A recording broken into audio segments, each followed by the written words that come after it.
Hello दोस्तों, research में आप सभी का दिल से स्वागत है। दोस्तों, आज हम बातचीत करने वाले हैं इंपॉर्टेंट आईपीओ के बारे में, जो एक मेन बोर्ड आईपीओ है। ठीक है, इससे पहले मैंने बहुत सारे आईपीओ के ऊपर रिसर्च किया हूँ, तो आप लोगों ने बहुत सारे प्यार दिए हैं इस वीडियो में। मैं आशा रखता हूँ इस वीडियो को भी आप उसी तरीके से प्यार देंगे। तो जिस कंपनी के बारे में हम बातचीत कर रहे हैं वो है Bharat coking limited, Bharat coking coal. ठीक है, बीबीसीएल, जिससे हमें शॉर्ट फॉर्म में बोल सकते हैं। तो हम क्या करेंगे, देखिए आईपीओ का डेट वगैरह तो सभी कुछ सब लोग देखते हैं, वो मोबाइल आजकल सभी के हाथों में है। ठीक है, वहाँ पे टाइप करते ही दिखा देते हैं कि किस डेट में ओपन होगा, किस डेट में क्लोज होगा। वो इंपॉर्टेंट नहीं है। इंपॉर्टेंट क्या है? इंपॉर्टेंट है भाई, इस आईपीओ में क्या अप्लाई करना चाहिए कि नहीं। ठीक है, आईपीओ तो भाई बहुत सारे आते हैं, बहुत सारे आईपीओ है, हर एक दिन नया नया आईपीओ आ जाता है। तो हम इसमें डीपली रिसर्च करेंगे, क्या इसमें अप्लाई करना चाहिए, क्या जीएमपी क्या है, शेयर होल्डर कोटा क्या है, ठीक है, क्या क्या बेनिफिट हम इसे मिल पाते हैं, और सबसे इंपॉर्टेंट बात, क्या हम इसे 2 बार अप्लाई कर सकते हैं। ठीक है, तो चलिए दोस्तों वीडियो को शुरू करते हैं। तो पहले तो हम देखेंगे इसके क्या कामकाज करता है बीबीसीएल। ठीक है, तो भारत कुकिंग कोल नाम से आप सभी का पता चल कि कंपनी काम क्या करता है। तो कंपनी जो कोयला है उसके ऊपर ही कामकाज करता है। ठीक है, तो हम देखेंगे, तो यहाँ पे देखिए, Bharat coking coal India limited established in 1972 is one of the leading companies that mine and supply coking coal. मतलब अभी तो जो गैस ओवन है, ठीक है, अभी तो गैस ओवन अवेलेबल हो गया है, इससे पहले गैस ओवन इतना अवेलेबल नहीं था। ठीक है, तो तब क्या करता लोग, ये जो कोल होता है, कोल से ही चूल्हा जला के अपना खाना वगैरह पकाता था। ठीक है, और जो कुकिंग कोल इसके ऊपर काम करता है, उसके बाद नॉन कुकिंग कोल, ठीक है, एंड वेस्ट कोल, इस सभी के ऊपर ये काम करता है। तो 2014 में the company receive minimum mini Ratna status. देखिए, जो जितने भी सरकारी कंपनी है ना, उसमें दो डिवाइडेड होता है। ठीक है, एक है महारत्न और दूसरा है मिनी रत्न। ठीक है, तो ये मिनी रत्न कैटेगरी में आता है, इसका मतलब थोड़ा बहुत डिसीजन ले सकता है। तो महारत्न मिनी रत्न, अगर इस बारे में आपको नहीं पता है तो आप मेरे कमेंट बॉक्स में जाकर डिटेल्स में लिख दीजिएगा महारत्न मिनी रत्न यस, तो मैं उसके ऊपर डिटेल्स में वीडियो लाऊंगा कि महारत्न क्या होता है, मिनी रत्न क्या होता है, उसके बाद नवरत्न क्या होता है, कौन कौन सी कंपनी इस कैटेगरी में आता है, सब कुछ डिटेल्स में आपको पता चल जाएगा। अगर मैं इस वीडियो में वो सब बोलने जाऊंगा तो वीडियो बहुत लंबा हो जाएगा। ठीक है, तो क्या करता है ये इंडस्ट्री, जो पावर इंडस्ट्री है उसको सप्लाई करता है, उसके बाद जितने सारे बिजनेसेस है, ठीक है, वो सभी पे ये सप्लाई करता है कोल। अच्छा, यहाँ का इसका जो माइंस है कहाँ पे है, एक बार देख लेते हैं लोकेटेड माइंस। तो झरिया पे है, झारखंड है, एंड रानीगंज, रानीगंज मतलब वेस्ट बंगाल में है। ठीक है, अच्छा, उसके बाद यहाँ पे देखिए, more over the company runs 32 mines. ठीक है, तो भारत में छोटा बड़ा जितने सारे कोल माइन है, सब मिला के 32 माइंस के ऊपर ये काम कर रहा है। ठीक है, तो इंक्लूडिंग 25 ओपन कास्ट, मतलब 25 अभी रनिंग कामकाज चल रहा है, और 3 जो है वो अंडरग्राउंड है, एंड 4 जो है वो मिक्स, मतलब कभी बंद हो रहा है, कभी काम उसमें चल रहा है। ठीक है, अच्छा, उसके बाद नीचे आएंगे हम लोग और देखेंगे, तो यहाँ पे देखिए, financial year 2005 the company coal production increase to 40.50 million tons. ठीक है, तो 40 से 50 टन का प्रोडक्शन किया था 2025 में, मतलब पिछले वाले साल जो गया था उस साल में। तो further more in 2025 the company has produced nearly 58.5 of India's domestic coking coal. ठीक है, अच्छा, उसके बाद the operator they are businesses with open and underground mines, coal washers, repairing discontinued underground mines, and coal washers that are stopped to lying unused for some time। मतलब देखिए, mining जो है ना, माइनिंग में पूरा साल कामकाज नहीं होता है। ठीक है, उसका एक टाइम है, उस टाइम पे ही कामकाज होता है। तो हम तो जान लिए कि बीबीसीएल क्या काम करता है और इसका बिजनेस कौन कौन सी चीज़ के ऊपर है। तो चलिए अब इसका डिटेल्स में हम चर्चा करेंगे। तो दोस्तों, अभी हम आए हैं जो आईपीओ का जीएमपी है, जीएमपी के ऊपर, क्योंकि डेट वगैरह देखेंगे, पहले जीएमपी को देख लेते हैं कि जीएमपी कैसे चल रहा है। तो 1 जनवरी से मैं देखेंगे, तो 1 जनवरी में देखते हैं, तो 1 जनवरी में कुछ भी जीएमपी में एक्टिविटी नहीं हुआ है। ठीक है, 2 जनवरी को भी नहीं हुआ है। अच्छा, 3 जनवरी से हुआ है, तो 3 जनवरी में कितना हुआ है, 10 रुपया। तो जीएमपी कितना, सॉरी, हाँ, जीएमपी 10 रुपया। तो एस्टिमेट दो जो लिस्टिंग मिलने के चांसेस है वो है 33 रुपीज़, और जो जेएमपी गेन है वो 43.48। तो यह से बढ़ोतरी हुई है। उसके बाद जो 5 जनवरी है, 5 जनवरी में देखिए यहाँ पे 69% जेएमपी में बढ़ोतरी हुई है। उसके बाद 6 जनवरी में जेएमपी में घटा है। ठीक है, 7 जनवरी करेंट डेट है, आज का डेट है, अभी भी जेएमपी घटा है। तो 5 जनवरी तक जेएमपी में बढ़ोतरी हुई थी, उसके बाद धीरे धीरे करके जेएमपी नीचे की तरफ आ रहा है। तो दोस्तों, इसमें क्या अप्लाई करना चाहिए?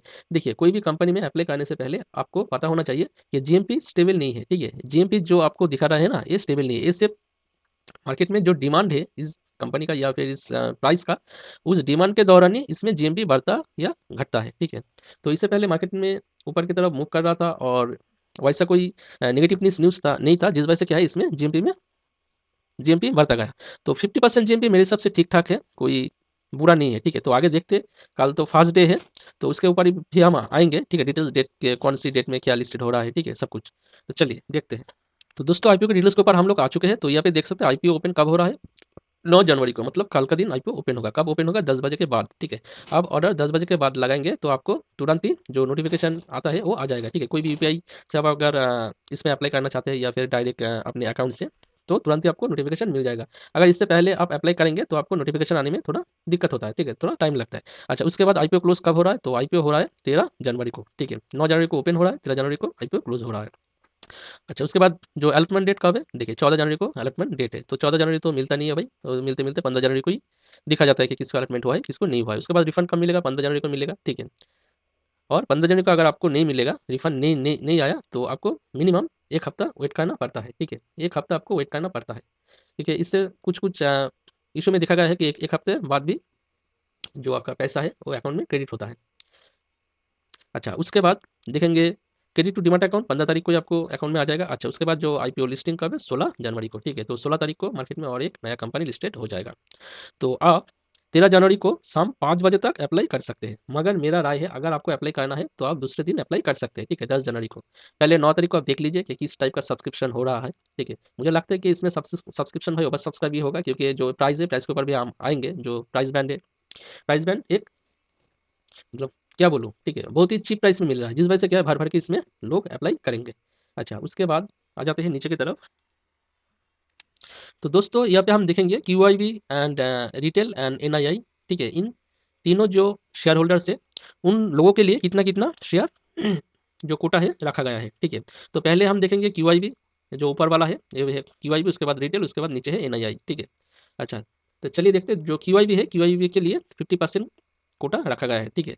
मतलब 50% जो ये अप्लाई कर सकते हैं। अच्छा, उसके बाद देखिए रिटेल के लिए 35% कोटा रखा गया है। एक अच्छी बात है, अभी तो कुछ रूल्स में चेंजेस हुआ है सेबी का, तो जिस वजह से 35% मतलब रिटेल के लिए एक अच्छा मौका है, तो मैक्सिमम लोगों को यहाँ पे जो अप्लाई करने पे मिल जाएगा, ठीक है। अच्छा, उसके बाद जो एनआईआई है उसके लिए 6% 15%। अच्छा, उसके बाद बिग एचएनआई एंड जो क्यूआईबी, इन सबका कितने-कितने रखा गया है उसके ऊपर भी हम एक बार नज़र रख लेते हैं। तो देखिए जो रिटेल है, रिटेल के लिए मिनिमम 1 लॉट, और जो मैक्सिमम है, मैक्सिमम भी देख लेते हैं, ठीक है। तो मिनिमम 1 लॉट का कोटा रखा गया है और मैक्सिमम 14 लॉट, ठीक है। और स्मॉल एचएनआई का जो है मिनिमम रखा गया है 15 लॉट, और जो मैक्सिमम स्मॉल एचएनआई का है वो है 72 लॉट का, और जो बिग एचएनआई है उनके लिए 73 लॉट से स्टार्ट हो जाता है।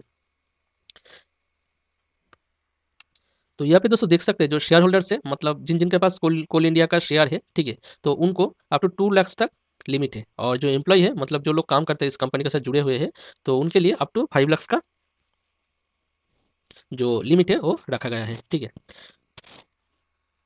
और एक बात दोस्तों, जिन जिन लोगों के पास, जिन जिन शेयर होल्डर्स के पास पहले से कोल इंडिया का शेयर है, ठीक है, कोल इंडिया का शेयर जिन जिन के पास है, उनको एक स्पेशल, मतलब एक स्पेशल उनको अपॉर्चुनिटी मिलेगा।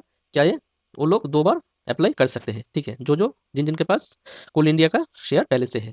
अच्छा, डेट कौन-सा है? डेट है 31 दिसंबर, ठीक है। 31 दिसंबर तक अगर आप लोगों के पास शेयर्स है, ठीक है, आपके डीमैट अकाउंट में कोल इंडिया का, तो आप लोगों को एक स्पेशल सब्सिडी आपको मिलेगा, ठीक है।